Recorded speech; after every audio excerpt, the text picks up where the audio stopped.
Assalamualaikum warahmatullahi wabarakatuh. Belajar materi panas dan perpindahannya bagian pertama yaitu suhu dan kalor pada muatan pelajaran IPA kelas 5 tema 6. Apa itu suhu dan apa itu kalor atau panas? Kita akan cari tahu perbedaannya pada slide berikut ini. Suhu adalah besaran yang menyatakan derajat panas suatu benda atau ukuran untuk menyatakan panas atau dingin suatu benda. Suhu menunjukkan tingkat energi panas yang dimiliki suatu benda. Satuan suhu di Indonesia adalah derajat Celcius, dan alat untuk mengukur suhu adalah termometer.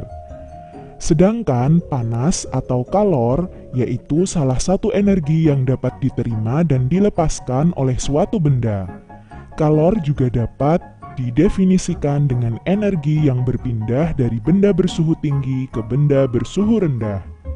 Satuan panas adalah kalori, dan alat untuk mengukur panas adalah kalorimeter. Berikutnya kita akan belajar tentang alat pengukur suhu yaitu termometer. Termometer pertama kali pada tahun 1592 dibuat oleh Galileo Galilei, seorang ilmuwan Italia yang menggunakan udara dan air.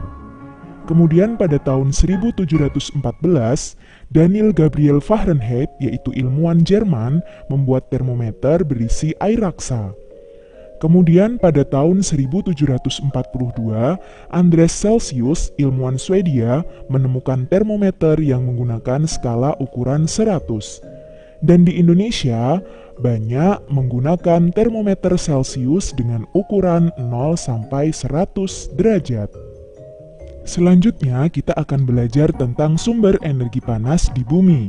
Energi panas di bumi bersumber dari yang pertama yaitu matahari sebagai sumber energi panas terbesar di bumi, berfungsi untuk yang pertama membantu proses fotosintesis tumbuhan, menghangatkan hewan berjemur, dan berfungsi untuk manusia seperti mengeringkan pakaian yang basah, mengeringkan padi, mengeringkan garam, dan ikan asin.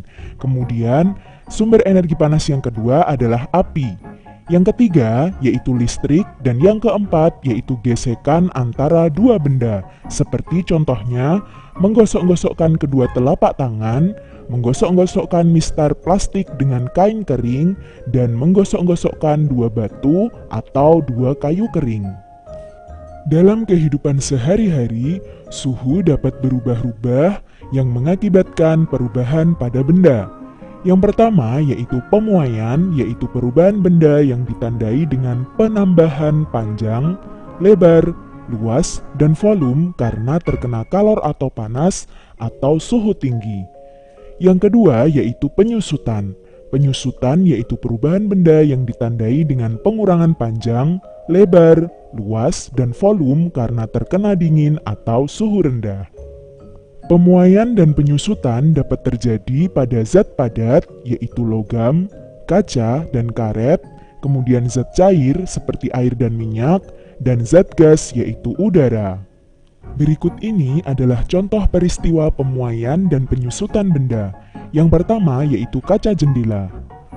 Ukuran bingkai jendela biasa dipasang lebih besar dari ukuran kaca sebenarnya.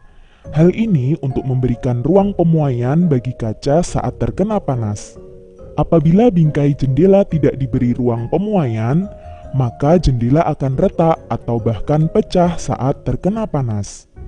Selain itu, kaca juga mengalami penyusutan pada malam hari atau saat suhu dingin.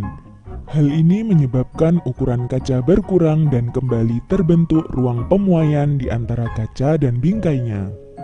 Contoh yang kedua yaitu rel kereta api.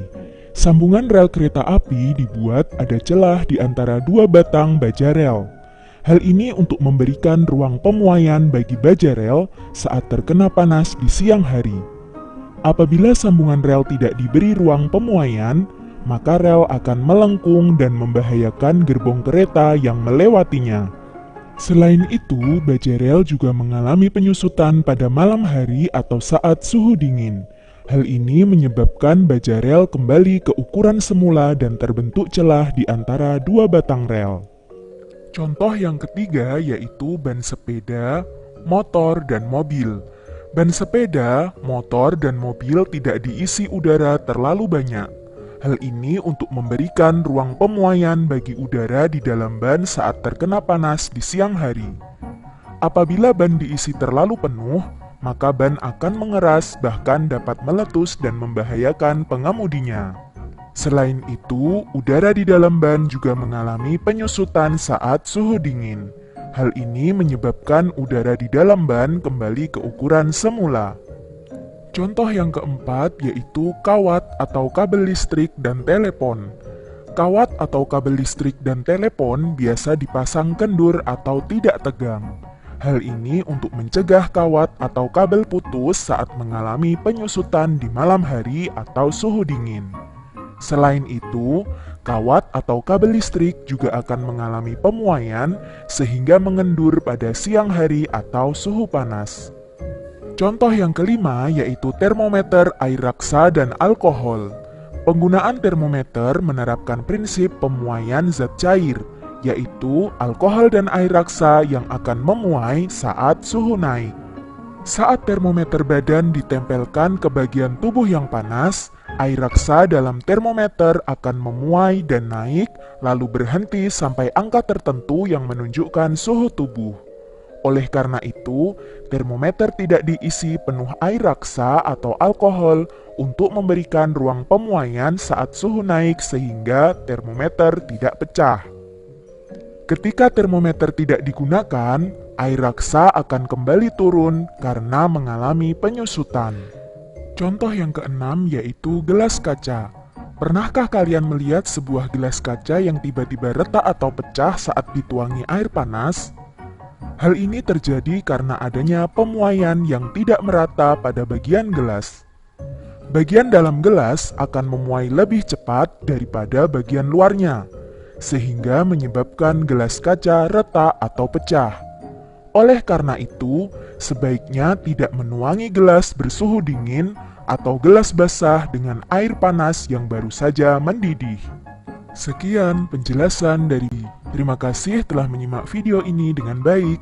Jangan lupa tinggalkan jejak positif dengan like, komen, share, and subscribe. Wassalamualaikum warahmatullahi wabarakatuh. Sampai jumpa pada video-video berikutnya.